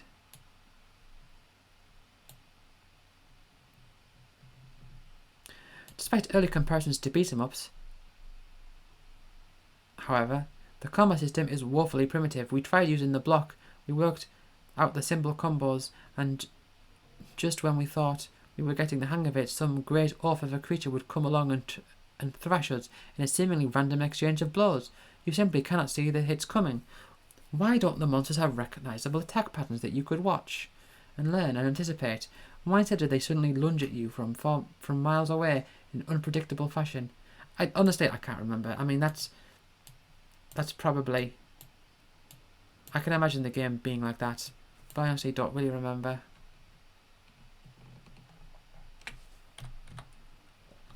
Mega Man 8 in the UK. And look, Edge.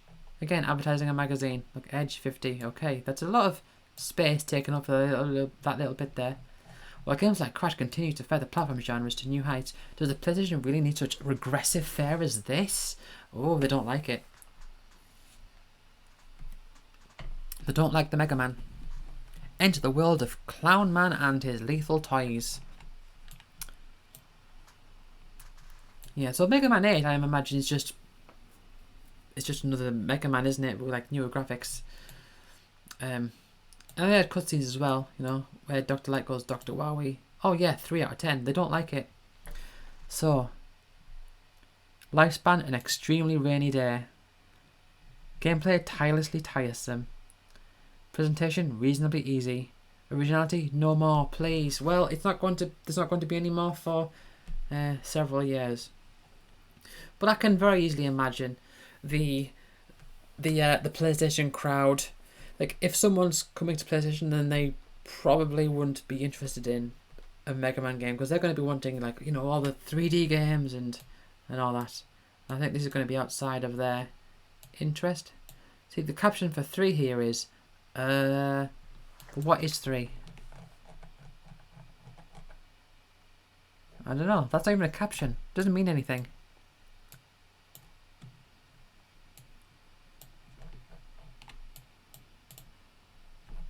Alright, okay. Moving on. We're getting close to the end. Oh, gameplay, price, choice, quality, service. So these pages have lots and lots of words on. So these are like advert listings. No.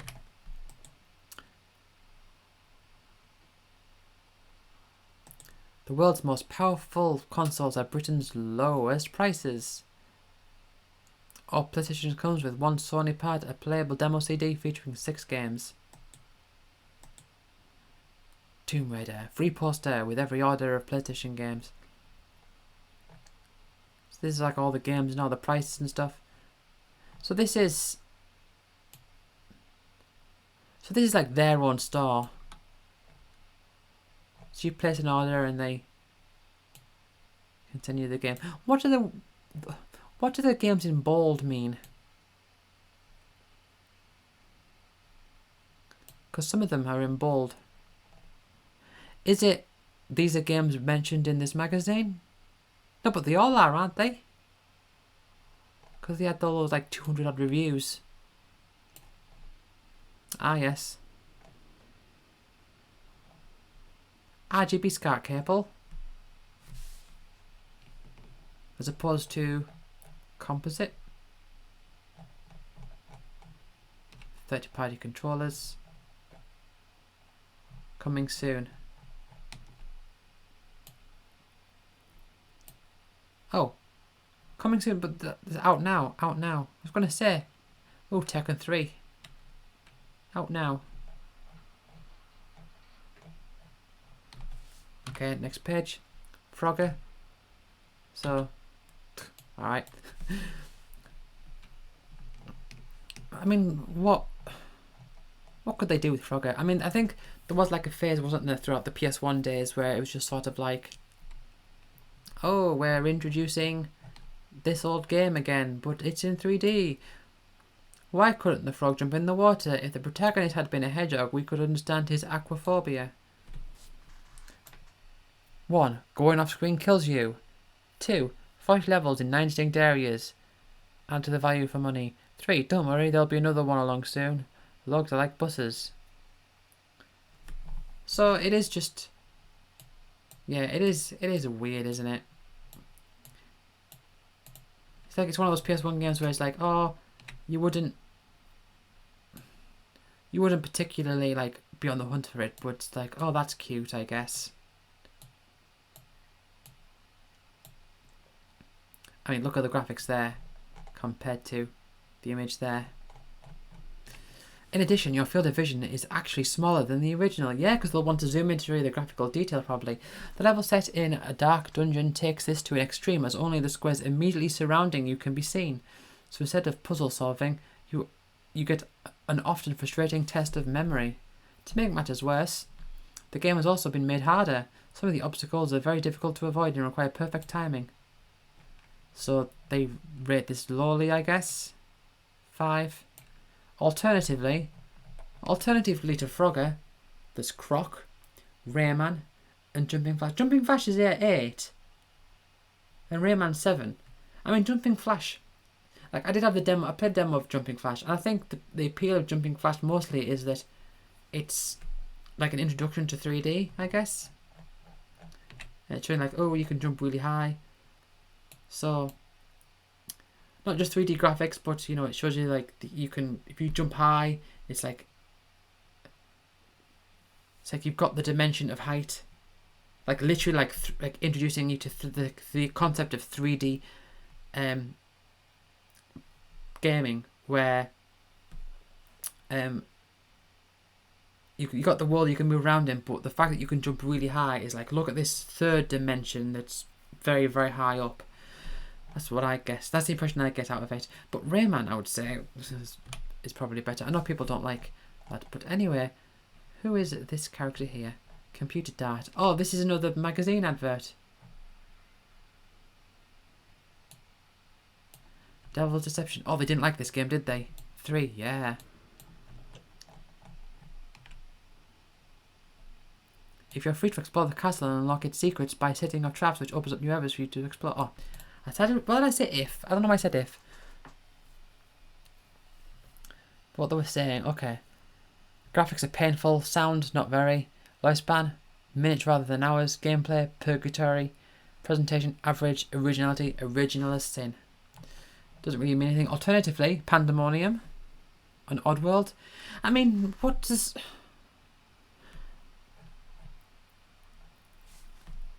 what does it mean, alternatively? Like, I'm looking at this game, right? And I wouldn't look at this game and think, oh, if only I had Pandemonium or Oddworld, I could play the equivalent of this. But no. No, no, no. Top secret. Vandal Hearts. So this is giving away, like, secrets and tips and all that. Use your guards to block off one of the bridges, then guide the rest of your party across the opposite bridge. Keep your party close together. You'll need to use healing magic to restore damage. Yeah, so this is basically like tips and strategies and stuff, which I've seen Vandal Hearts. I have a friend who played it. I've never played it though. Oh. Andretti Racing. Fade to Black. That's meant to be a really bad game. Agile Warrior. Cheats. FIFA Soccer 96. Impact Racing. And, oh, Pandemonium. Oh, it's all the... Hold on. Before I look at Pandemonium. Independence Day. Okay, I don't know about that. But Pandemonium... Yeah. Pandemonium had like all these passwords. So just a list of passwords. Passwords level 1. What's the point of that? Then you got the cheap passwords. I definitely remember this game had a lot of like cheats. So, Born Free, level select. Hard Body, Invincible. Vitamins, extra 31 lives. Coronary, extra hearts. Yeah, because you have to find the heart upgrade, like the heart, like the, not to borrow Zelda language, but the heart containers, like the outer layer. Auto Fire, permanent special weapons, Evil Dead, or Body Swap. Yeah, swap between the characters in game by pressing triangle, because you have to select one of these characters, Fargus and Nikki, and Fargus can do a roll attack, and Nikki can double jump. But we didn't actually, like me and a friend who had this game, we didn't actually know that Nikki could double jump for a long time. But this was one of the first PS1 games that I played at my friend's house, and even though it was like 2D gameplay wise, I don't know, I just found it really interesting. I was really into it. Twist Eye. Oh, okay, I don't remember that one. Cash Dash and Tommy Boy. Yep.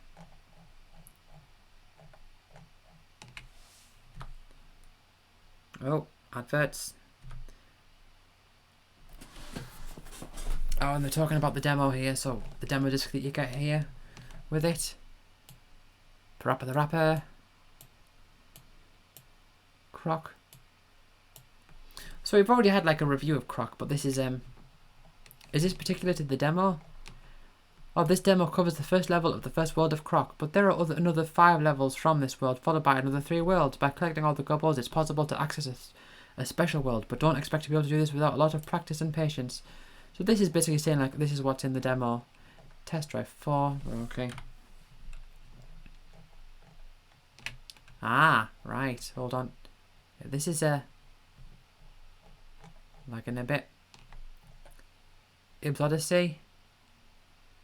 Death Trap Dungeon. They don't like Death Trap Dungeon, do they? They read that law. I think. Throughout the first level, pay close attention to the info screens as they help hold the secrets to some of the special maneuvers required in the game. Here are some of the basic controls to get you started. Enter a door, run to a ball, blah blah blah. Yeah. There's like lots of like things you can say and all that. So there's like different button combinations to say things like hello, follow me. You have to guide the Medokans to the exits. This demo is just a very small part of the game. The complete version of Ibs Odyssey is vast.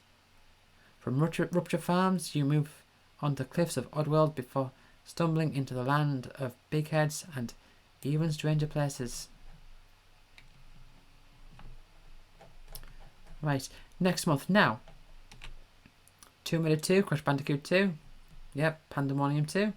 Colony Wars and Courier Crisis. Now I think there was a complaint in issue 27 about issue 26, the demo, not including Courier Crisis. I will have to look over that.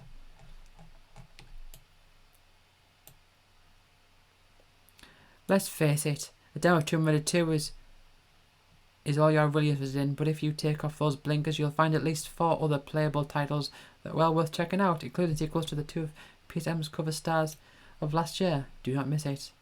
So, I mean, yeah, I would say Tomb Raider 2 is the best of these games. Crash 2 is also good. Pandemonium 2 I'd be interested in playing. Lara Croft is back. We had our huge exclusive review of Tomb Raider 2, the most eagerly awaited game of the year, and then check out the amazing demo, only in official UK PlayStation magazine. And oh, this guy. So this is the end, isn't it? Yeah. Let's end this by... Okay, come on now. I've nearly been going for 2 hours on this one. Let's see what Stuart Disney has to say. So who is this game? Computer Trade Weekly is the only trade newspaper of the entire UK, international interactive entertainment industry. Its readership spans range from games dealers, Gazehead to CEOs at Sony in Japan. And whisper it, he doesn't really like games. What? What's he doing in this magazine if he doesn't really like games? I'm going to have another drink because I've been talking for nearly 2 hours now.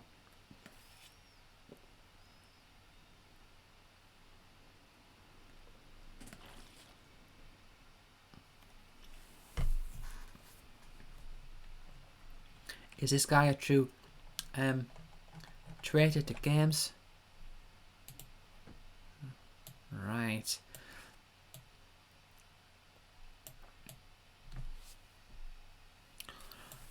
So you've been with CTW for 11 years. Surely time for a change. No, I'm still not bored with it. We have the chance to create something new every week. The people are constantly changing, the companies, the products. The industry's changed from a horrible little computer business into a huge arm of the entertainment industry. A horrible little computer business? When I started, it was full of unprofessional people with terrible little games, all too ready to slag off their rivals and swear on the record and whatever. The games industry has grown up quite a lot, and besides all that, I'm a shareholder and director, so that tends to keep you interested. Oh, go and slag off your previous co-workers, I guess. Are they co-workers? I don't know. Or employees, whatever. I don't know. The industry's changed from a horrible... Oh, see, he's highlighting it here. Have you always been a fan of games, or are you a late developer? Heresy, I know, but I'm still not a games fanatic. I play some. I check out a lot. But it's the industry itself, its mechanics, its failing, and its future that really interests me. Like, do you play games? No. I know it's heresy, but I don't particularly. But I'm fascinated in the industry. That seems really weird to me. Was the first game you ever played Space Invaders?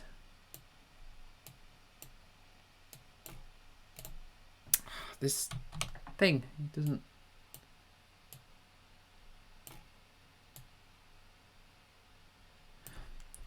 What's your all-time favourite?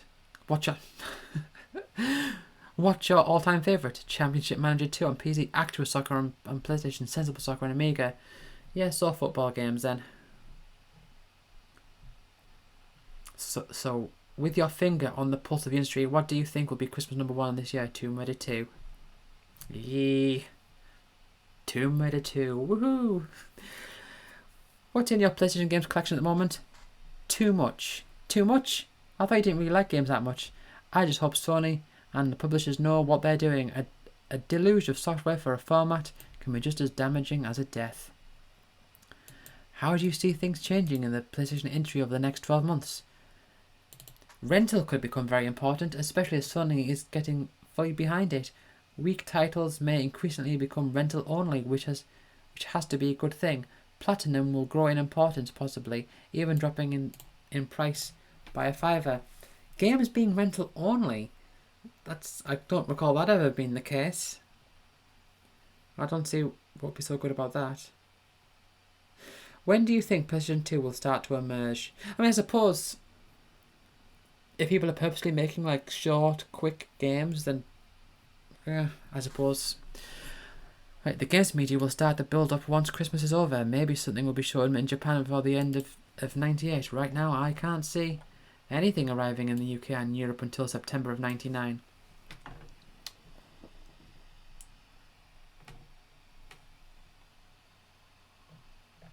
Yeah, I'm not going to read the rest of that. And then we have all this. More adverts.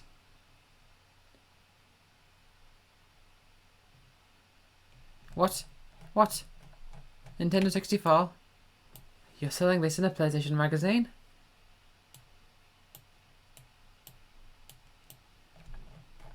How? Is that allowed? Okay. Well, I'm approaching 2 hours here. And there's the end. Total driving. Look at that track. That looks, that track looks quite intense. I like the look of it. So yeah.